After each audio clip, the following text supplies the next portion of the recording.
booties for black girl nerds.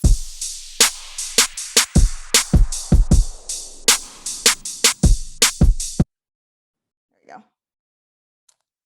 So Shaggy, I don't even have to tell you, you killed that stage. I need to know though, what is the Thank you. secret though to giving a bunny this much swag though? That bunny had a lot of swag. Hey, I tell you what, man, they gave me 3 costumes, and, those guys have been doing this for about 8 seasons. And I kept asking the costume designer and the producer, I said, which one of these would work good with an audience, and, I like the fact that the eyes go left and right and the ears pop up. And I thought those were wow factors, that would really, and the bunny looks so cute, it will really, resonate with the ladies. I just I didn't think it was going to be that big though. When I got to the studio and I saw the size of this thing, I'm like, my God, this is huge. And I put it on, and it had some weight to it. I'm like, geez, I got to be running around with this. There was a harness that was pushing my ribs down. Oh So, man. oh my God, I got to, take breaths to make sure I hit these keys. It was like, so that became a bit of a challenge, just running around with the suit and the weight of it and the size of it. Yeah, because I was gonna say you doing all those dance moves and the face doesn't move a lot, so you have to improvise in other ways. And the head did look heavy. It did look very heavy. It is pretty heavy, and another thing about it, there's no visibility. So I had to learn these songs second nature, and on the I couldn't read like the teleprompter. Oh, you know what I mean? So I couldn't read any lyrics from it.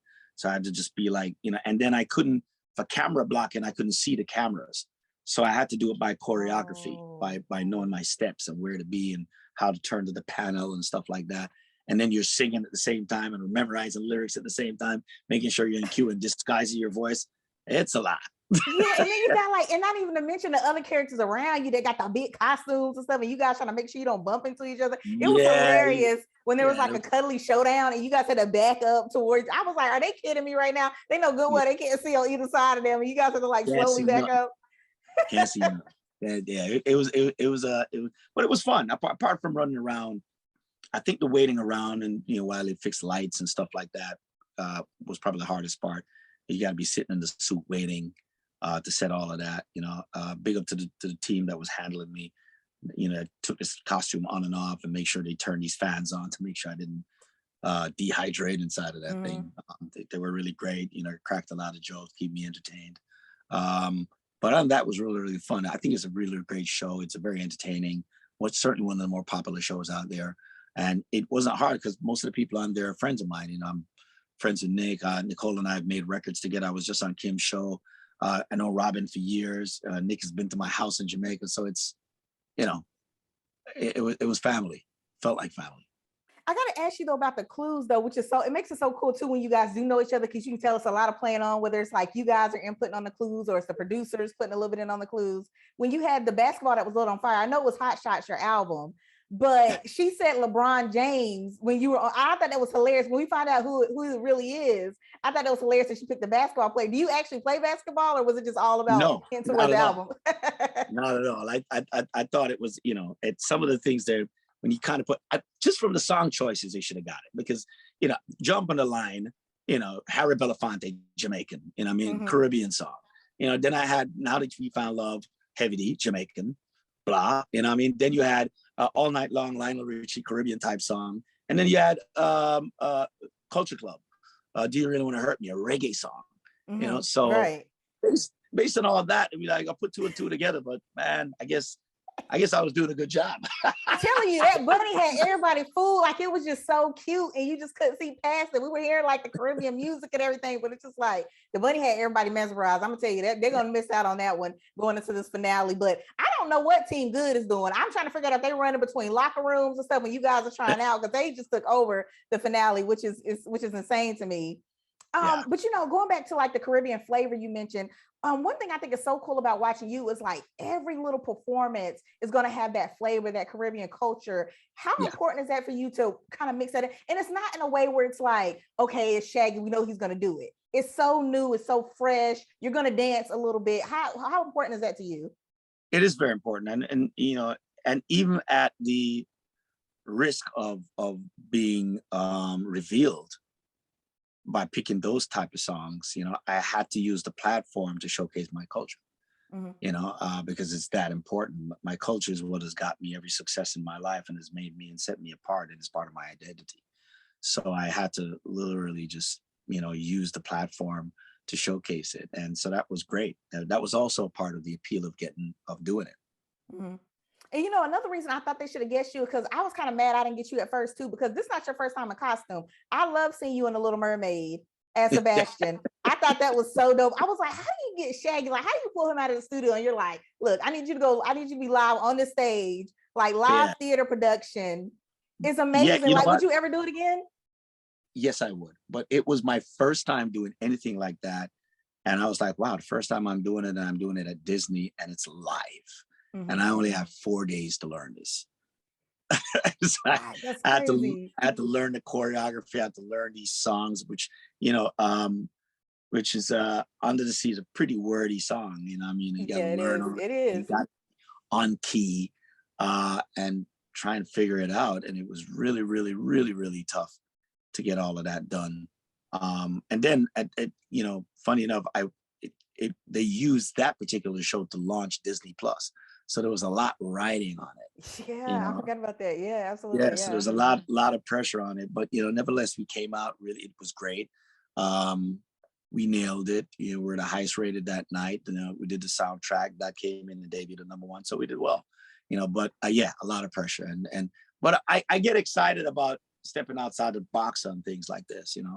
And I've always done it. It's the same thing when I team up. When I make music, it's the same thing. I'm doing music with Sting, or I'm stepping outside the box, doing something really, really, really weird.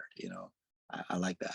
Well, look, we appreciate it because it's so much fun for us to watch, and it's so much flavor and style to it. And you look like you're just having a good time. And you know what? You already kind of mentioned it, but you have a good time when you got Sting, you got Shaggy, and a little Sinatra on top. You got to tell us about this new album. This thing is fire. I'm like, how do you come up with this? It's so cool. Every time Sting and I get together, we're looking for weird things because we're both allergic to boredom. And we're just trying to find something that is just shocking, and something that we know nobody is going to actually get, but then it's going to be so great that they're like, yep. Like we did 44876 and like, Sting, Shaggy, how does this even work? It doesn't look right on paper. But yes, so you come to the show and you're thoroughly entertained. You're like, oh my God, this is the greatest collaboration ever. And then we ended up selling gold and winning a Grammy. So that's great. This one was a little bit different. We're on tour during the 44876. And then we had a day off. I think we ended up doing renting a boat and just kind of hanging out. Sting was in the water. I started playing Sinatra. He popped his head up. He's like, yo, bro, that's your key. I'm like, okay, yeah. And he was like, no. And I kept singing. It's like, it is so amazing how similar both of you singing voices are. Yeah. And he's like, we should record a couple of songs, and you should cover a couple of songs. And the idea just in reggae, and he says, the idea just sat for about 3 years, till after the pandemic. And I went to see him in Vegas the other day when he was on tour for his residency. We jumped on stage, we had a good time, came off, he started playing, I think it was like That Life, and we started singing. And he's like, man, this is so great. We should do this. What are you doing at the top of the year? I'm like, okay, I'm in Miami. Let's see. He was okay. I'm going to come over to your house. We're going to sit down and let's work on a couple of songs and see how it come out. And I brought in a couple of my musicians and we sat down and we ended up spending about 3 weeks and knocking it out. And it came out great. We went to Jamaica. We did horns. We did backgrounds. We, did rhythm overdubs. And we ended up going to Capitol Studios originally, where Frank recorded the original recordings. And we actually did a couple songs there too. And it just came out really, really, really great. And now we're about to launch it on the 25th of May, and it's called Come Fly With Me. It's 10 Sinatra songs in reggae, sung by me and produced by Sting. Wow, it is amazing. Like I could tell, like you could just tell the music comes out of you sitting in the studio now, got the cool background. I stay doing, I love touring, but I also love music. I'm writing. If I'm not doing my music, I'm doing someone else's. I'm actually working on Spice's new stuff right now. So, nice. I'm looking. Yeah. That's what we're here for. We're all, this whole week is lockdown Spice. I like. Well, it's always gonna be some spice, a little fire when Shaggy's involved. Like it's never gonna be calm, which we love. Like you always have at your party. So it's a lot of fun. She's amazing, man. She is so so great. I mean, she comes in and just light up a room. That's what I love. It's never a dull moment in the studio with her. She's just exciting, and even when we fight about getting records done, that'll because she's an artist. She's very opinionated and she has her own swag and her own vibe, and it's just creating a chemistry that works with us. And I love working with her. I love her a lot. Well, listen, I hope you continue to make music for years, because I'll be here ready to download, I'm to get it, ready to dance. So, yeah, by the way, Don't Make Me Wait is my favorite of you guys. Oh, I yeah. forgot to throw that in. I love that. I love that. I love that beat. Yes. Yeah. It's like the Caribbean. It's a love song. Like, you got to be with somebody you love for it. So I love it. It's dope. Yeah, that was the idea. It's like almost you getting like a Caribbean romance, Mm-hmm. Yeah, seriously though. Seriously, hey, you guys didn't come to play, and I can't wait for this new album. Like, who would have ever thought you guys putting a little reggae spin with Sinatra? It's gonna be dope. You're gonna really, because it's the right amount of blend of jazz and reggae. Mm-hmm. Like your jazz chords, but the real drum and bass of it is reggae. You finally would be able to smoke some weed to it. I love it. See what I'm talking about? See, you always ready. You always ready with the relaxed party. This is what I'm talking about. I'm just saying, when was that last time? Like, okay, I'm going to smoke weed to some Sinatra. When have you ever heard of that? Please Sinatra, tell me that's on the shirt. Shaggy. Like, when y'all are selling the albums on tour, put that on the shirt. I'm just saying. Sinatra, Shaggy, weed.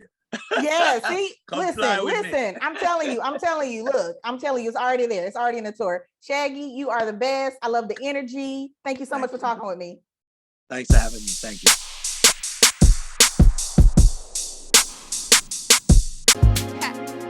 Better shake your booties for black girl nerves.